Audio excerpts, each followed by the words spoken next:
हाय सर्वांना, स्वागत आहे तुमचं आणखीन एका नवीन लाँग व्हिडिओमध्ये. कसे आहेत सगळे? मस्त ना? मी पण छान आहे. तर हा व्हिडिओ मी एकादशी दिवशी बनवला होता. तर इथे मला संध्याकाळी व्हिडिओ बनवायला टाईम मिळाला होता, कारण आज पाहुणे आले होते. पाहुणे म्हणजे आई आल्या होत्या वसईवरून आणि आईची बहीण आत्या दोघी अशा आल्या होत्या आणि त्यांना लगेच गावाला पण जायचं होतं. तर त्यानंतर मी डायरेक्ट संध्याकाळी शूट केला. तर त्या दोघी गेल्या मग 2 वाजता दुपारी. त्यानंतर बाकीचं राहिलेली कामं केली. आता संध्याकाळचा स्वयंपाक बनायचा होता. तर स्वयंपाकामध्ये मला लाल मसूरचं कालवण, भेंडी मसाला बनवायचा होता आणि भाकरी भाताचा स्वयंपाक करायचा होता. तर त्याचीच मी ते तयारी करून घेतलेली. तर बाजूलाच मी लाल मसूरचं कालवण बनवून घेतलेलं, फोडणी दिली होती आणि म्हटलं आता चला लगेचच भेंडी मसाला बनवून घेऊया. आता भेंडी मसाला बनवायचं म्हटलं की खूप वेळ जातो. भेंडी धुवायची, पुसायची, परत मधून चिरून घ्यायची, मसाला भरायचा आणि मग भेंडीला फोडणी द्यायची. हो की नाही? त्यापेक्षा एकदम साध्या सोप्या सिंपल पद्धतीने मी भेंडी मसाला बनवला होता. भेंडी मधून कट करून घ्यायची आणि भेंडीमध्ये मसाला भरायचा नाही, डायरेक्ट फोडणी द्यायची. भेंडीना अशी छोटी छोटी कट करायची, म्हणजे आतपर्यंत चांगला मसाला जातो. तर तुम्हाला मी नंतर पुढे दाखवतेच. आणि याची तुम्हाला रेसिपी पाहिजे असेल तर नक्की कमेंटमध्ये सांगा. याची आपल्या रेसिपीच्या चॅनलवरती मी रेसिपीसुद्धा टाकलेली आहे डिटेलमध्ये, ते तुमच्यासोबत मी शेअर करेन. तर आणखीन एक आपलं रेसिपीचंसुद्धा चॅनल आहे, त्यावरती भरपूर अशी रेसिपी वेगवेगळ्या अपलोड केलेल्या आहेत. आणि नेहमी त्याच भाज्या खाऊन पण कंटाळा येतो, असं वाटतं वेगळं काहीतरी बनवावं, चटपटीत, चमचमीत. हो की नाही? तर म्हटलं चला, खूप दिवसातून मी पण भेंडी मसाला करत होते.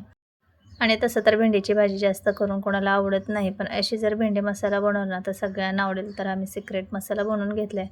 तुम्हाला शॉर्टकटमध्ये सांगते. शेंगदाणे भाजून घ्यायचे, त्यामध्ये जिरे, लसूण, थोडंसं अद्रक, कोथिंबीर हे सर्व टाकायचं. अगदी चिमूटभर बडीशेप टाकली तरीसुद्धा खूप छान स्वाद येतो आणि थोडेसे धने असतील तर ते पण टाकायचे. तर माझ्याकडे धने आणि बडीशेप नव्हते त्यामुळे मी टाकले नाहीत. तर एवढा सिक्रेट मसाला बनवला. शेंगदाण्याचा कूट केला, म्हणजे मिश्रण बारीक करून घ्यायचं. असं रवाळ ठेवायचं, खूप बारीक एकदम फाईन करायचं नाही. आवडधोबड शेंगदाण्याचा कूट ठेवायचं, थोडंसं जाडसर. तर शेंगदाणे भाजून घ्यायचे, त्यामध्ये लसूण, अद्रक, जिरे थोडेसे आणि कोथिंबीर हे सर्व मिक्स करून म्हणजे वाटण बनवून घ्यायचं. आणि तेल टाकायचं, त्यामध्ये 2 कांदे बारीक चिरून टाकायचे किंवा उभा पातळ चिरून टाकायचा. परतवून घ्यायचा आणि त्यामध्ये कांदा भाजला की मग आपण जो मसाला केला आहे तो टाकून घ्यायचा आणि सर्व चांगला मसाला परतवून घ्यायचा आणि नंतर त्यामध्ये भेंडी टाकून घ्यायची. तर मी पुढे दाखवते तुम्हाला भेंडी मी कशी चिरून घेतलेली. आता ही सर्व भेंडी तेलामध्ये टाकून घेऊया, मिक्स करायची आणि परतवून घ्यायची. कमी गॅसवरती झाकण ठेवून ही भेंडी वाफवून घ्यायची. एवढी भारी होते ना, खूप टेस्टी बनते. तर आता चवीनुसार मीठ वगैरे त्याच्यामध्ये टाकून घेते आणि वाफेवर शिजवायची. खरंच एक नंबर ही भेंडीची भाजी तयार होते. ज्यांना कोणाला भेंडी आवडत नसेल त्यांना अशी बनवून द्या बघा, नक्की आवडीने खातील. आणि आईने मला आदल्या दिवशी सांगितलेलं की मी आणि आत्या येणार आहे म्हणून. सकाळी 10:30 वाजेपर्यंत येतो. वसईवरून यायला किती वेळ लागतो, लगेच आले कॅब बुक करून. आणि मग साबुदाण्याची खिचडी वगैरे मी बनवली. 1 वाजेपर्यंत थांबल्यानंतर 2 वाजता आई, आत्या म्हणजे आईच्या 2 बहिणी आणि काकाचे सगळे मिळून ते गावी जाणार होते एकादशीच्या दिवशीच. त्यामुळे मग दुपारी काय मला शूट करता आलं नाही.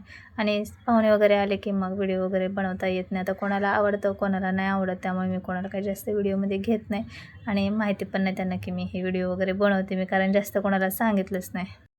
आणि रेसिपीचं चॅनल आहे त्याबद्दल सर्वांना माहिती. मी रेसिपी वगैरे बनवते, व्हिडिओ अपलोड करते रेसिपीचं, तर माहिती. तर ह्याचं मी जास्त सांगितलं नाही, कारण मला असे व्ह्यूअर्स पाहिजे की त्यांना स्वतःहून आपले व्हिडिओ बघायला पाहिजे, व्हिडिओ आवडायला पाहिजे, तरच आपला वॉच टाईम कंप्लीट होणार आहे. आपण काय करतो, जवळच्यांना सांगतो, रिलेटिव्हमध्ये सांगतो, सगळेजण सबस्क्राईब तर करतात आवडीने, पण असं नाही की ते पूर्ण व्हिडिओ आपले बघतीलच, असं नाही होत. आणि आपण ही चूक करतो. लवकर आपण सगळ्यांना सांगतो आणि आपला असा भ्रम असतो की सगळेजण आपले व्हिडिओ बघतात तर लवकर आपला वॉच टाईम कंप्लीट होईल, पण तसं होत नाही. वॉच टाईम लवकर कंप्लीट होत नाही आणि मग आपला जो यूट्यूबचा क्रायटेरिया आहे तो अपूर्ण राहतो, म्हणजे 1000 सबस्क्रायबर आणि 4000 वॉच टाईम हे कंप्लीट व्हायला पाहिजे. त्यामुळे जे आपले व्हिडिओ स्वतःहून बघतील, त्यांना आवडतील, सबस्क्राईब करतील असे आपल्याला ऑडियन्स पाहिजे. त्यामुळे मी जास्त कोणाला सांगितलेलंच नाही. तर असं इथं माझी भेंडी बनवून झाली, कालवण पण झालं. तर तुम्हाला मी भेंडीची भाजी दाखवते. आणि मस्त सुगंध येत होता भेंडी मसाल्याचा, एकच नंबर झाली होती. तर सगळं किचन वगैरे पुसून मी घेतलं आणि नंतर परत घासून पुसून एकदा घेत असते. तर भेंडीची भाजी आणखीन थोडीशी मी वाफवून घेणार आहे. तर पाहू शकतात किती चमचमीत एकदम यम्मी अशी भेंडी मसाला झाला. तर ही भेंडी, एका भेंडीचे मी 3 भाग केलेत, मधून कट मारला. भेंडीचा पुढचा आणि पाठचा देठ काढून टाकायचा, भेंडीला मधून कट मारायचा आणि 3 भाग करायचे, म्हणजे 3 तुकडे करायचे भेंडीचे. त्यामुळे भेंडी मसाला आतपर्यंत जातो आणि भेंडी फिकी लागत नाही. आणि प्रत्येक भेंडीमध्ये मसाला भरून बनवायची म्हटलं तर खूप वेळ जातो. त्यामुळे अशी शॉर्टकटमध्ये बनवायची भारी होते. तर चला, आता स्वयंपाक वगैरे तर बनवून झाला होता. बाकीचं सगळं पण किचनमधलं मी आवरलं होतं. बाहेर पाऊस पडत होता, घरात गरम होत होतं. तर मी टेस्ट करून सांगते तुम्हाला की भेंडी कशी झाली होती. माझ्या मुलांना तर खूप जास्त आवडते, कारण सुगंध खूप जास्त फोडणीचा येत होता. त्यामुळे मला काही राहत नव्हतं. आणि भेंडी मसाला एक नंबर झाला होता. त्याचा अरोमा, टेस्ट, जो काही मी सिक्रेट मसाला बनवलेला, जसं की जिरे, लसूण, कोथिंबीर हे सर्व टाकलेलं ना, त्याचा फ्लेवर लागत होता. तर खरंच छान झाली होती भेंडी. किचनमधलं सगळं आवरलं आणि इंडियन आयडल बघायला बसले, कारण आता संपणार होतं इंडियन आयडल. मी पहिल्यापासून बघत होते, मला खूप जास्त आवडतं. शनिवार आणि रविवारी फिनाले होता. म्हटलं कोण जिंकते काय माहिती. तरी त्या टी व्ही बघतच बाकीचं पण मी काय काम राहिलं होतं ते आवरत होते. तर टी व्ही चालू केली. म्हटलं चला लवकर स्वयंपाक करून घेऊया, म्हणजे टी व्ही पण बघता येईल इंडियन आयडल. त्यानंतर आईने येताना, म्हणजे आत्याने काही सामान दिलं होतं. दुपारी मी काय बघितलं नव्हतं, बाकीची कामं वगैरे आवरण्यातच वेळ गेला. आणि पिशवी ना खरंच एवढी भारी होती ना, मला तर खूप जास्त आवडली. मोठी जम्बो पिशवी होती आणि तिला ना असं पॅकिंग करायची नॉट होती बाजूला. खरंच खूप भारी वाटत होतं. असं काही आपण पिशव्यांमध्ये भरून ठेवतो त्यापेक्षा अशा बॅगेमध्ये भरून ठेवणार खरंच ते छान वाटतं. आणि खूप मोठी बॅग होती. तर आत्याने काय आणलं होतं सामान मी काहीच पाहिलं नव्हतं. तर आत्या मला बोललेले मॅक्सी आणली, तुला साडी वगैरे घेऊन आले. म्हटलं ठीक आहे, बघते नंतर. तर दुपारी बघितलं होतं, पण असं खोलून वगैरे काही काढलं नव्हतं.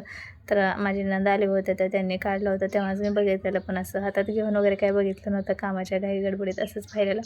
तर आत्या बोलल्या तुला नवीन मॅक्सी आणली, पिंक कलरची आहे, तर तू घे म्हणून. तर म्हटलं ठीक आहे. नेहमी आत्या काही ना काही मला घेऊन येत असतात. आणि हे पहा, मस्त अशी मॅक्सी होती, पिंक कलरची, कॉटनची होती. आणि नवीनच आत्याने मॅक्सी दिली होती. आत्यांना सून नाही आहे, पण बहिणींच्या सुनांचा खूप त्या लाड करतात. कोणतीही सून असू देत, त्या खूप लाड करतात. तर साडी पण आणली होती पिंक कलरची. आणखीन बरंच काही सामान होतं. म्हटलं आता नको काढायला, बाकीचं नंतर सगळं व्यवस्थित ठेवून देते परत. आणखीन बाकीचे कपडे वगैरे आणले होते, ते नंदीच्या मुलीला दिले. आणि खाली ना पिंक कलरची साडी होती, तीच मी बघत होते. खूप खाली, म्हटलं नको काढायला, परत काढून बघेन म्हणून. आणि आता जेवणाचा टाईम पण होत आला होता. म्हटलं नको हा पसारा काढायला, तसंच ठेवून देते आणि नंतर नीट कपाटामध्ये ठेवते. तर असंच सर्व माझा पूर्ण दिवस गेला होता. तर कसा वाटला तुम्हाला व्हिडिओ नक्की कमेंटमध्ये सांगा. माझे व्हिडिओ पाहण्यासाठी सबस्क्राईब, लाईक करा. बाय.